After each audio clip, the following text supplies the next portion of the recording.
दहशत की रात। यह एक ऐसी डरावनी कहानी है जिसमें एक व्यक्ति देर रात में अपने काम से लौट रहा होता है, जहां रास्ते में उसका सामना एक भेड़िए जैसे दिखने वाले प्रेत से हो जाता है। ये बात तब की है जब मैं एक कंपनी में काम करता था। मैं जिस कंपनी में काम करता था वो कंपनी मेरे गांव से बाहर थी। मुझे घर से कंपनी तक जाने में लगभग आधे घंटे का समय लगता था। मेरी कंपनी से घर तक के बीच एक जंगल पड़ता था। मेरे पास एक मोटरसाइकिल थी जिससे मैं रोज आया जाया करता था। कंपनी में मेरा काम शाम 6 बजे तक खत्म हो जाता था। जिस रास्ते से मैं रोज जाता था उस रास्ते पर सड़क का काम चल रहा था। ऐसे ही एक दिन की बात है जब मेरे कंपनी मैनेजर ने कहा कि आज कुछ वर्कर्स कम पर जाने के कारण तुम्हें ओवरटाइम करना पड़ेगा। उसने कहा कि तुम्हें इससे कोई समस्या तो नहीं है, मैं तुम्हें ओवरटाइम के एक्स्ट्रा पैसे भी दूंगा। मुझे इससे कोई समस्या नहीं थी क्योंकि मुझे ओवरटाइम करने के पैसे मिल रहे थे, तो मुझे क्या समस्या हो सकती थी। उस दिन पूर्णिमा की रात थी और कहा जाता है कि ऐसे समय में ऊपरी शक्तियां अधिक ताकतवर हो जाती है।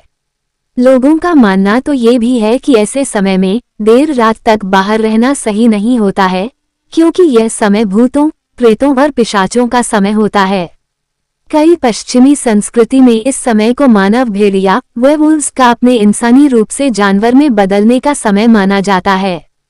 मेरा काम रात 10 बजे खत्म हुआ।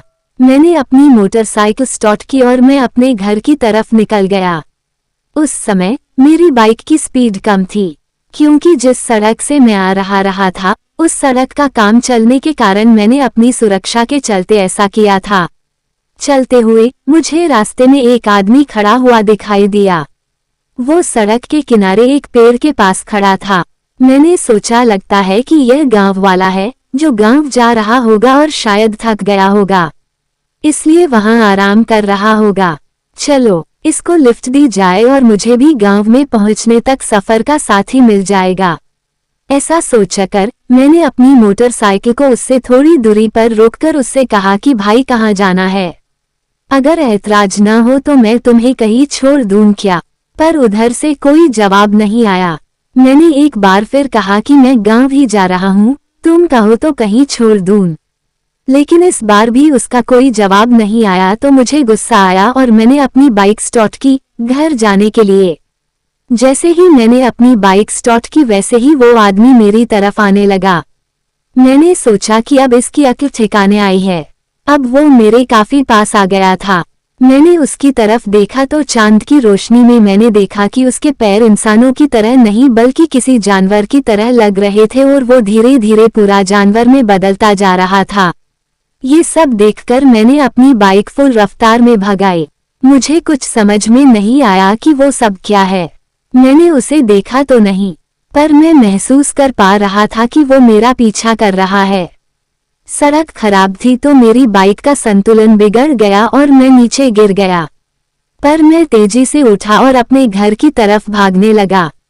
मैं जोर जोर से हनुमान जी का नाम लेने लगा और हनुमान चालीसा का पाठ करने लगा। मैं जितना तेजी से हो सके उतना तेजी से भागा। मैंने पीछे पलट कर भी नहीं देखा। थोड़ी देर बाद मैं अपने घर पहुंच गया। मैंने दरवाजे को जोर जोर से पीटा। मेरे भाई ने दरवाजा खोला। मैंने तुरंत दरवाजा बंद किया और जाकर कुर्सी पर बैठ गया। मेरी ऐसी हालत देख सब पूछने लगे कि क्या हुआ। मैंने पूरी बात बता दी कि मेरे साथ क्या हुआ था। सबको मेरी बात पर विश्वास था, क्योंकि जैसी मेरी उस समय हालत थी सबको विश्वास करना ही पड़ा। मैं डर के मारे रात भर सो भी नहीं सका। अगली सुबह मैं काम पर भी नहीं गया और मेरी तबीयत भी खराब हो गई थी। एक हफ्ते तक मैं पलंग पर ही पड़ा रहा था। मेरे पापा इन सब चीजों में यानी कि ऊपरी ताकतों में जानकारी रखने वाले एक आदमी को घर ले आए। उसने कहा कि जिसे तुम मिले थे वो एक प्रेत था जो एक जानवर के रूप में था। तेरी किस्मत सही थी, या यूं कहे कि किसी शक्ति ने तुझे बचा लिया, क्योंकि वो प्रेत तुझे जिंदा नहीं छोड़ता। ये कहकर फिर उन्होंने मुझे एक चांदी की माला दी और कहा कि इसे अपने गले में बांधे रखना। कुछ समय बाद मैं ठीक हो गया और मैंने फिर उस प्रेत को कभी नहीं देखा। मैंने उस जगह नौकरी भी छोड़ दी।